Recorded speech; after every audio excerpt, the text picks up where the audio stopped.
Hey, hey Titan, how you doing? It's not gonna be a long stream today, like maybe only like 30 minutes or something. But I was here sitting here reviewing the reviewing this game, and I figured I should just be stripping this.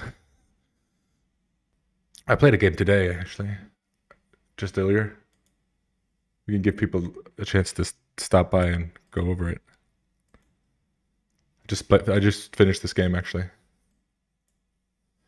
It was a doze. I felt like I played pretty well during the game, but I had some trouble. Anyway, so I just played this game. It was a cross game. I played okay. I ended up winning. Um, Pretty standard up to here. I figured I wanted to make a base, so I play this way with the touch on top. I wanted to see the new Joseki that actually, yeah, it was you, Titan, that showed it to me. I honeyed on the inside. This was all good according to the AI. Let's turn the AI on. But then I played here. Keep in mind, I'm already losing this game because it doesn't have Komi. It was about, yeah, I did consider this move here, playing here, honey, but ended up not getting that. F4 is better. F4 is better if you have D10. Yeah, I know. That's why I wanted to bait him into going into this area early. That was the plan, to try to get him to play away from this and go into this earlier, but it didn't seem to work, which is why I went so far away and low. I guess I should have maybe just not played there. Yeah, but so I wanted to do this hunt. I should have done this hunter.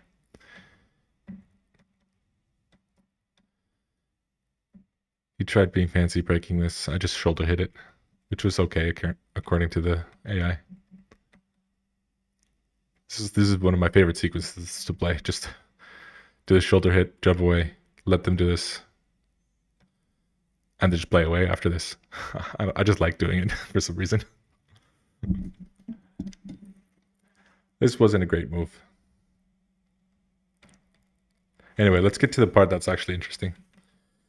So this happened. He kept baiting, trying to bait the ladder out again. I did okay there.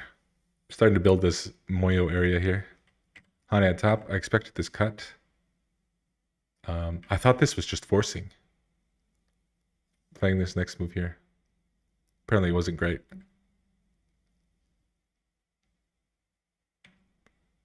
And the shape here, of course. I felt like it was such a Q move, such an amateur move to Atari this, but it's the best move, apparently.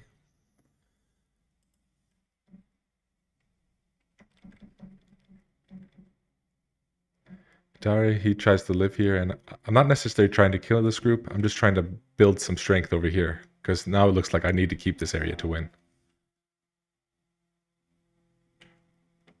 But then comes the move, actually, that I feel like is the game losing move for me, which was this one. Yeah, this one. It's just bad direction, I think. Play here. Threaten the life of this. Although I'm not confident in my reading to be able to do anything real here, which is why I played on the outside first. He jumped in here. I responded. I had this huge idea that I really needed to keep these stones dead, but it's just 2 stones here. I didn't really need to do that. I should have just focused on the bigger side of the board. Anyway, we played this, and then again, wrong direction. I should have taken this Atari first before playing away, or getting my droop connected. This move I was so proud of, but it was okay. It was just a meh move because it stops the ladder. It just looks so fancy. Anyway, I also read this out. I'm pretty happy I saw that. I didn't need to defend this, which meant I could go and save these stones, which were pretty important for attacking both this group and this group. The problem is I didn't do it right. He tries to kill me, I extend, but of course I didn't, again, I don't really need to kill this. I can just start killing this side now. So if you don't take the Aji and start killing the other side. But I'm greedy, so I continue. And we both continue here for a while, playing wrong moves.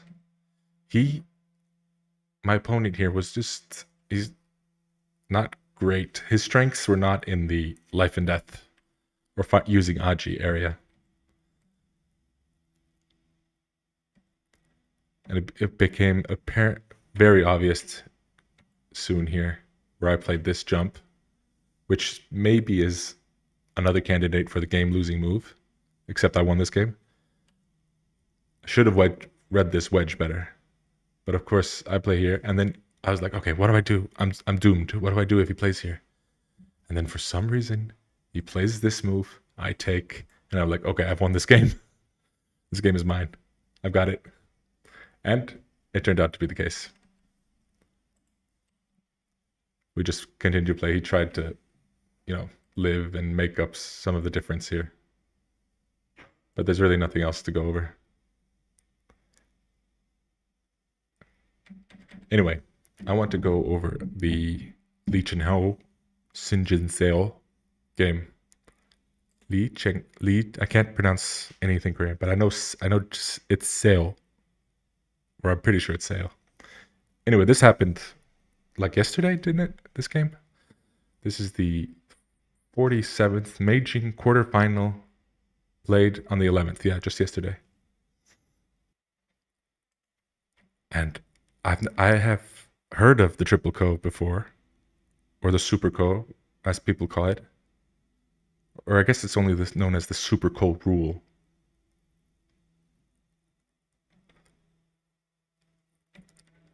So far, pretty normal. This used to be one of my favorite ways to play this small enclosure here. 3-3 invasion, of course. This Joseki is something I like to play too, but this is not exactly the flying knife, right?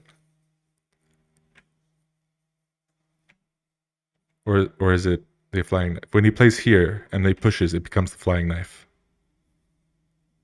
Joseki. Anyway, this is a variation I haven't seen before, where white, no, it's not this point. White connects here. Black drops down, and white goes this way. This feels to me bad for white, but apparently it's it's a pretty even game at this point. White is a little bit behind according to the AI. Definitely flying knife. Yeah, I like playing the flying knife. I know some of the variations on it. I haven't played it since I started playing again. I need to review the thing.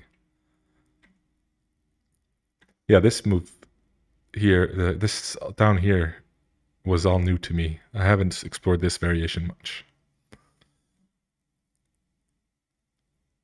It was super interesting. Anyway, the attach over here, and that's because there's a ladder here that matters, right?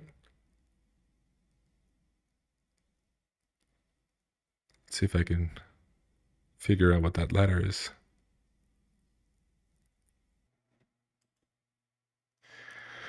New video.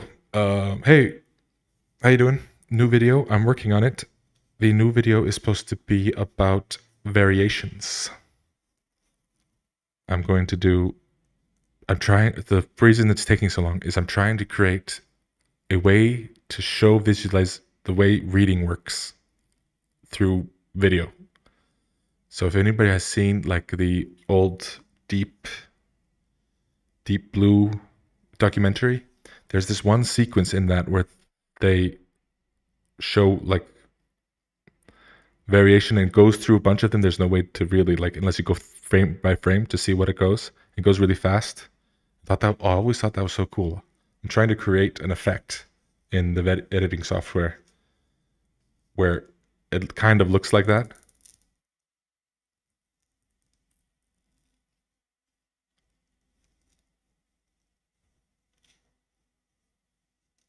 Yeah, where it kind of looks like that, but it's like useful and you can actually read it. So it's taking a while to finish that. I'm gonna sort of overlay a script / explanation over a game I played live, and I'm gonna cut in and show variations through this fancy method. But I'm still trying to figure out how it works.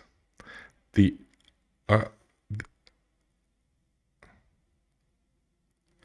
yeah, I've only seen the documentary once, but that moment really stuck in my head.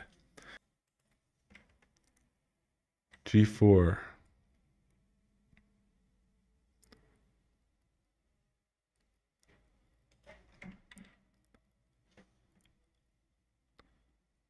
Oh right, it's like bopping him here, right?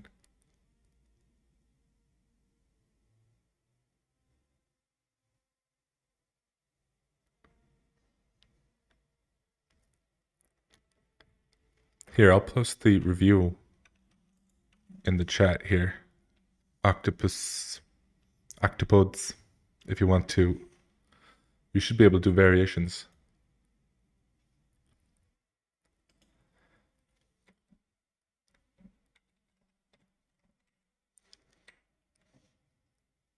What Q level did you start picking up basic reading, like at 5 moves ahead or something? I don't know.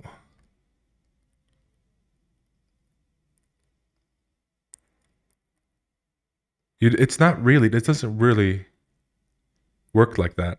No, Octopus, please, like I want to see the variations. I want to know why that connection is breaking. It's I have a feeling it's because there's a ladder there, but I don't exactly know what the ladder is.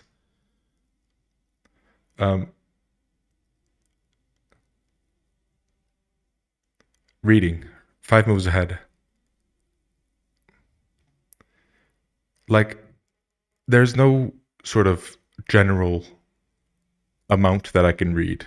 Depending on what's on the board, I can read 14 moves ahead, or if it's complex, I can only read 3 moves ahead. It really gets really G4, G3.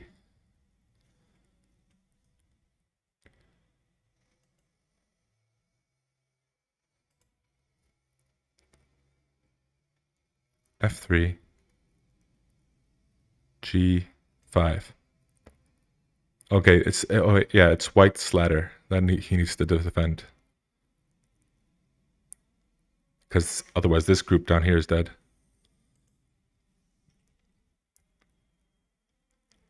On Zilla. Yeah, actually I think I started streaming before I started creating videos. It was always the plan to... But I also only streamed on Twitch first. But also I haven't really been doing this much.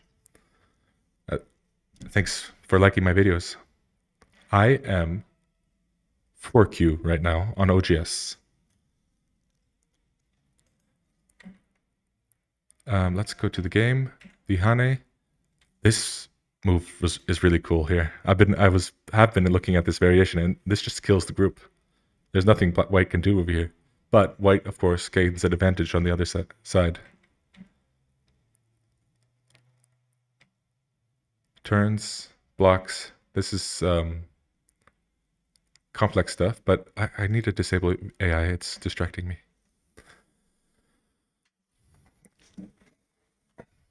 Hey, thank you for the start follow. Yeah, I have seen this move before to save the corner. Usually it's kind of sort of here, if it's a shape in the middle of the board, as I know it. But I have played this move myself at some point, because the extend here, you need to defend somehow, but you can defend by taking that shape point, and then there's nothing White can do over here. Also, it reaches out a little bit, but if Black plays here, White can block this here. There's still some Aji here, but it's a little less sort of... White has gained a lot on the outside. Keep in mind, folks, that I am only 4Q, and this is a professional 9-gun game. I can only give you how I understand it. There are probably things wrong that I say.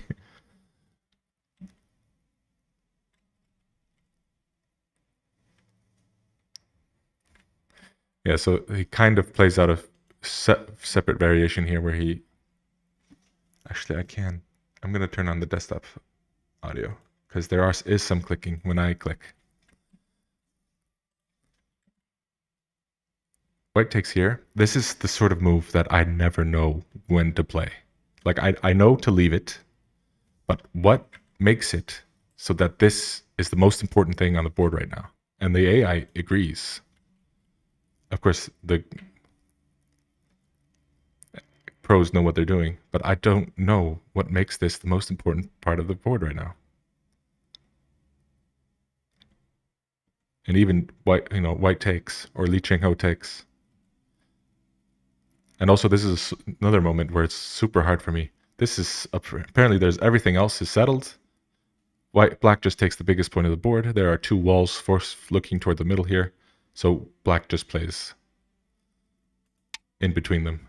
Like if we imagine something like this, you can see they're both competing for that middle spot there. Oops, game variation. And this supposedly protects the cut here. This is one of those real fancy moves if you know what you're doing. I've seen some, yeah, this is AI stuff also. This sort of move. And then, because white is building up this whole area here. Oh, can I do this? No, that doesn't work.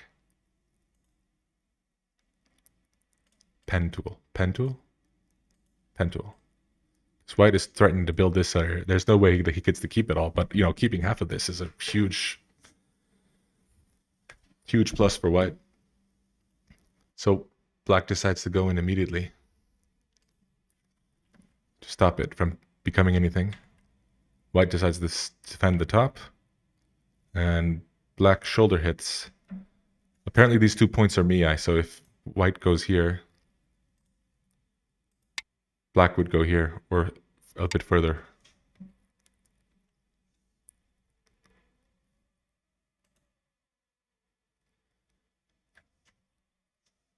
I really feel like I would play here, and that would be a mistake.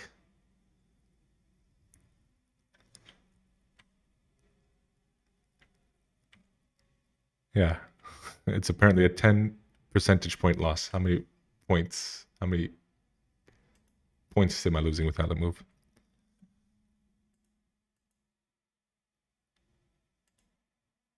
Oh, only like 1 point loss. Oh, let's go to the game. Here's the game. Disable AI, peep, natural, connect.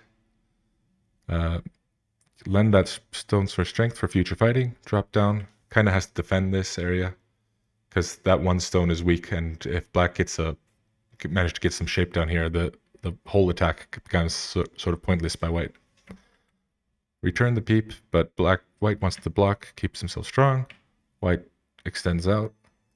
Black backs off, trying to sort of create a net over what black. Black says, I need to get out. White says, I'll take points on this side while attacking your black group. Black is just trying to live. This is the natural point. I feel like if you read this, if you take the time to read this, I bet if any sort of pushing sort of relies on this stone here.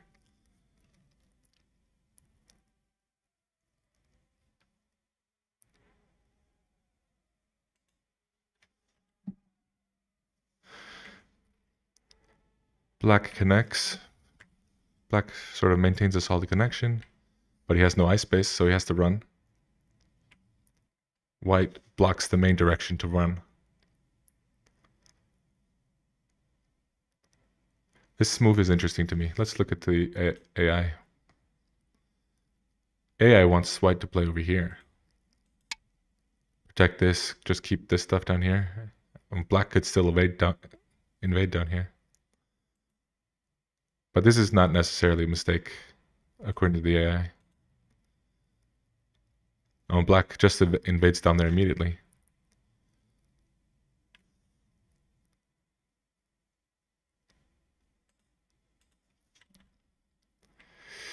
If I don't say anything, it's probably because I don't understand what's going on about a particular variation. But like I said, the point of reviewing these programs is sort of to get like, even though if you don't know what's going on, it's sort of just to get a familiarity. Just, oh, this variation. I wonder, it's not necessarily that'll be useful in your own games, but it's a sort of a way to talk about Go that is helpful. Like this point here. If we go a little bit lower. See, if you see, like in your own games, maybe, if you see something with this sort of shape, and you haven't sort of developed the instinct yourself yet, something wrong here. Just A's everywhere. B's now? Okay, this is not working. Help. Help. Help. Whatever. Hey, Intricate. Yes, I did used to stream once. Anyway, let's go back to where we were. Fighting in the corner here. Black is trying to create life. White seems to be weak enough that it might be doable. Okay, I do know why this happens. Any fighting here by black sort of gives white strength. Even if black lives here, white gets a lot of strength here, and that strength he can use to then attack this black group. So white asks sort of, I feel like white is just sort of reminding black, hey, this group, what's going to happen with this group? Are you going to live down or up on the top and let me kill this group, or are you going to try to save this? Of course, black is going to try to do both. Empty triangle.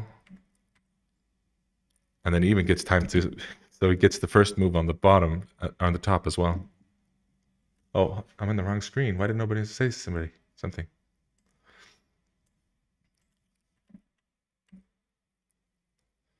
This threatens the cut. It's a forcing move. If black wants to keep the stones. And then white has to defend here. To sort of...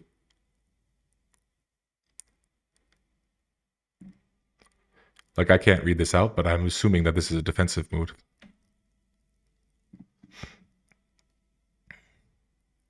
And then defending the cut here. To save these 2 stones. Because, black kills the 2 stones and he gets another eye there.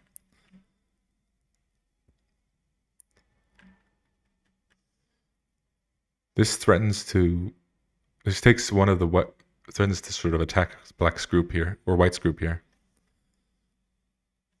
Like, my instinct would just to be like, hey, that's stupid, you can't do that. But I'm guessing the AI would say that, like, that push is stupid as well. So let's see what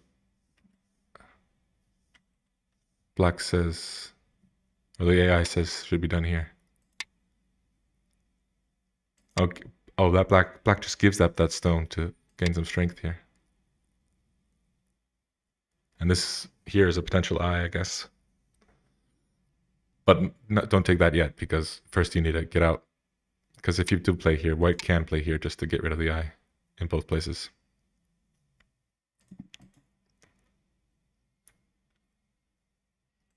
All right, this was supposed to be just a short stream, and I have now used up all my time. So let's go just, I'm going to share this in the chat again. If you want to look at the game yourself, feel free to also sort of put in variations and stuff. But let's talk about why this game is interesting. So if they fight here, let's just skip to the end. If you don't want to get spoiled, you might want to turn off the stream now. All right, let's go a little bit back here. So what happens here in this game, and the reason why I wanted to talk about it is because I've never seen a SuperKo in a pro game before.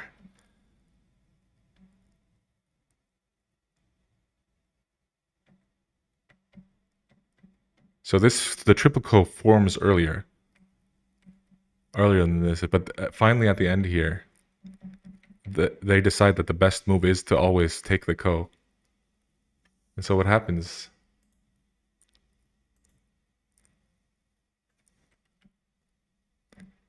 is that they just end up going in circles. And the board, and so the SuperKo rule is, in fact, let's look up the exact reading of this. It's just the SuperKo rule. SuperKo rule.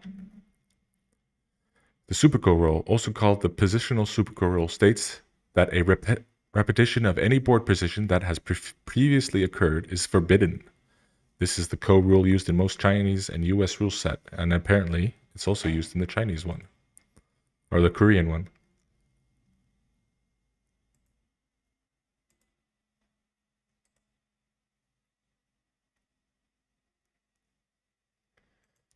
So, what is exactly the board position that gets repeated? I want to take a look at that. If we go to the end here,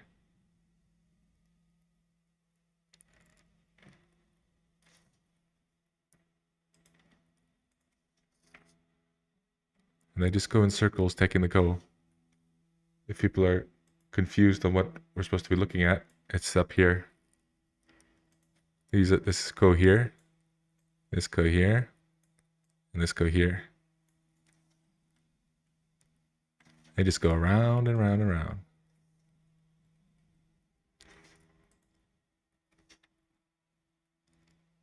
So let's talk about the situation, I guess. So white has the one liberty here. Oh, this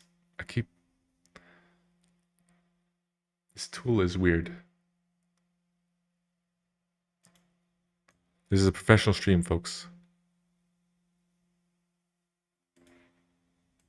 Go away.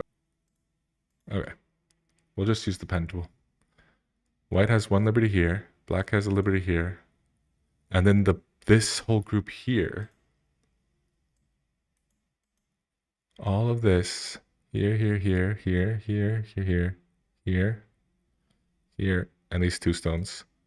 They all depend on the situation of who wins these Ko's here. Because this is all dead.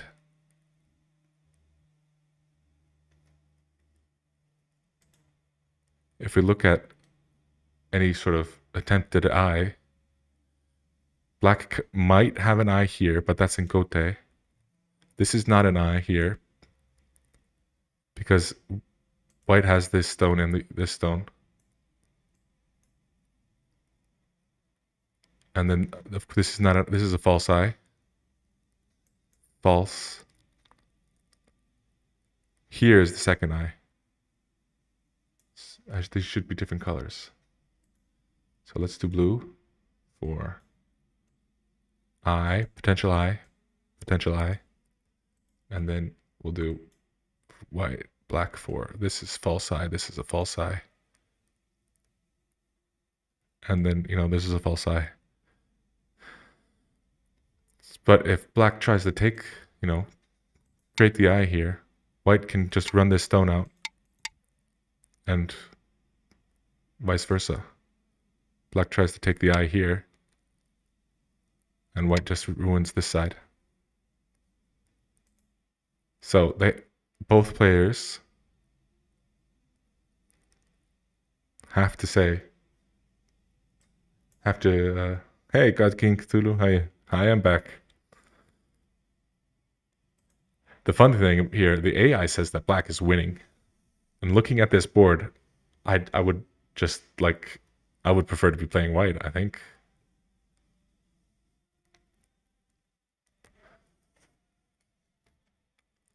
Black has points up here, white has points here, and then black has here. Oh yeah, all this is black. So it really just depends on this Ko.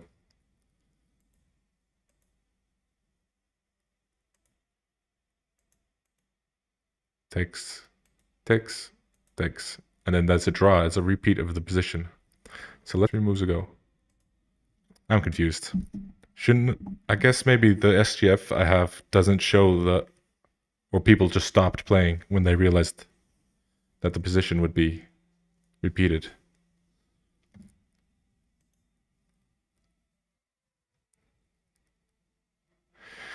Well, anyway, this probably wasn't particularly useful for folks or very entertaining, but I need to practice doing this set of sort of pro review stuff. So I figured I might throw it out here. Thanks for tuning in, everybody. This was a short stream, like I said. I just wanted to go over it.